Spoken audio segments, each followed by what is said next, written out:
Picture this. It's the early 1990s, and a series of absolutely brutal attacks along the canals of Phoenix, Arizona, has the entire city terrified. The predator, who they started calling the Canal Killer, just vanished. The trail went cold for more than 20 years. But this is the story of how a revolutionary new technique, a really clever undercover sting, and a team of detectives who just wouldn't quit finally unmasked a monster who was hiding in plain sight. Okay, let's dive right into this. We're going to break down how this whole case was cracked. But you know what? We're not going to start at the beginning. We're actually starting at the end, with the takedown. Then we'll jump back to the horrific crimes themselves, figure out why the trail went so cold for so long, and then get into the groundbreaking science that blew the case wide open. And finally, we'll look at the verdict that brought this killer to justice. So let's set the scene. It's January 2015. After 2 decades of complete silence, cold case detectives are finally closing in on their prime suspect. And it's all thanks to this brand new investigative tool. The only problem? They needed his DNA to be 100% sure. Can you just imagine that moment? You're a detective, you're sitting at your desk after years and years of dead ends, and you finally get that call from the lab. That was the moment of pure shock and, honestly, relief for Detective Schwarzkopf. After pouring so much of his life into what seemed like an unsolvable case, he hears those words. It's him. They had their man. So the suspect, this guy Brian Patrick Miller, he was living a total double life. I mean, by day, he was just this quiet dad raising his teenage daughter. But on the weekends, he completely transformed into the zombie hunter, this local celebrity at sci-fi conventions. He had a whole getup, a modified old police car, a ghoulish mask, the whole shebang. And this kind of stark duality, it's a classic hallmark of these predators who hide right out in the open. The way they finally got his DNA was just incredible. It was this super precise sting operation. They had an undercover detective pose as a security consultant, offer Miller a fake job, and they even worked with the staff at a local Chili's to make sure his glass was totally clean, no contamination. At one point, they thought they'd missed their shot. Miller ate his whole meal and took only 1 sip of water. Just one. But that was all they needed. All right, so now that we know how he was caught, we have to go back, way back, over 20 years, to really understand the brutal crimes that put so much fear into the city and why catching this particular killer was so incredibly important. These were the 2 young women at the very heart of this case. Angela Brasso, just a day away from her 22nd birthday, and Melanie Bernass, a 17-year-old high school student. Both of them were just out for an evening bike ride along the Arizona Canal, only 10 months apart, when they were ambushed by the same attacker. The crime scenes were just horrific. Angela Brasso's body wasn't just stabbed, it was also decapitated. And when her head was finally recovered from the canal 11 days later, investigators made this absolutely chilling discovery. The way it was preserved was completely inconsistent with it being in the water that long, which led them to this gruesome conclusion: the killer had kept it, probably as some kind of sick trophy. There was zero doubt in anyone's mind that this was the work of one person. The location, the victim profile, the horrific violence, it all pointed to a single attacker. And the real clincher?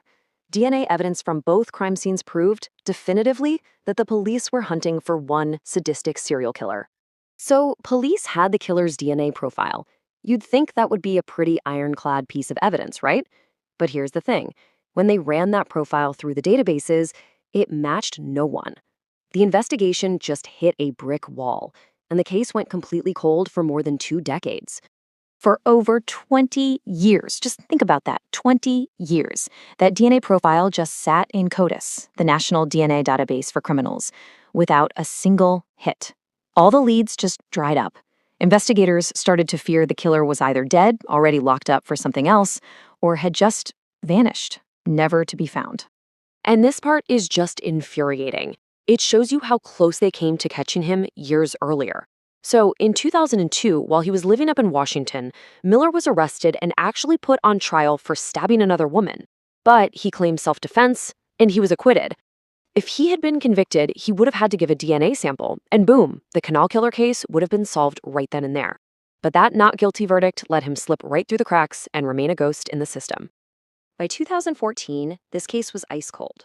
But while the investigation was stalled, technology was taking these massive leaps forward.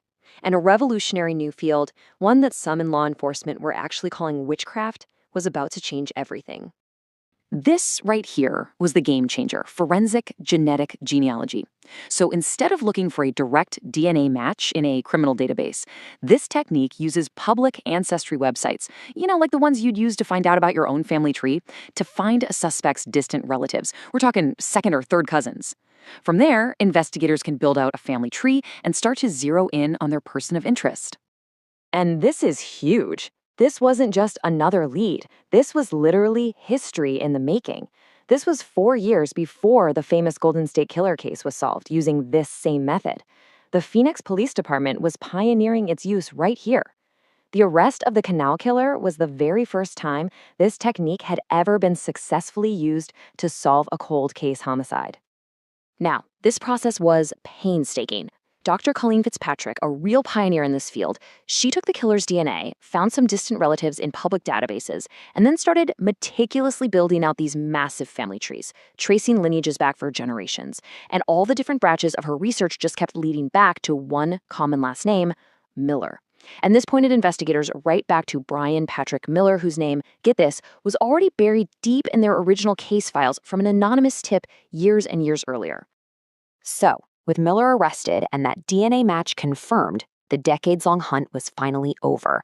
But the fight for justice in the courtroom, that was just getting started. Miller's trial finally kicked off in 2022. Now, his defense team didn't even try to dispute that he was the killer. I mean, the DNA evidence was just overwhelming. Instead, they argued he was not guilty by reason of insanity. They claimed that some severe childhood abuse caused him to develop dissociative amnesia. Essentially, they argued that an alternate, evil personality took over and that Miller himself had zero memory of the murders. Miller waived his right to a jury trial, which means he left his fate in the hands of a single judge. After weighing all the evidence, the judge completely rejected the insanity defense. He found Miller guilty on all counts: 2 counts of first-degree murder, 2 counts of kidnapping, and 2 counts of sexual assault. For the murders, he was sentenced to death, twice. But here's the thing, the story may not actually be over. Brian Miller is the prime suspect in another disappearance from 1992, a 13-year-old girl named Brandy Myers, who vanished just 2 doors down from where he lived. Investigators believe he could be responsible for other attacks as well. So even though he's convicted for 2 murders, the true number of lives he destroyed might never be fully known, leaving this haunting question mark hanging over one of Arizona's most terrifying cold cases.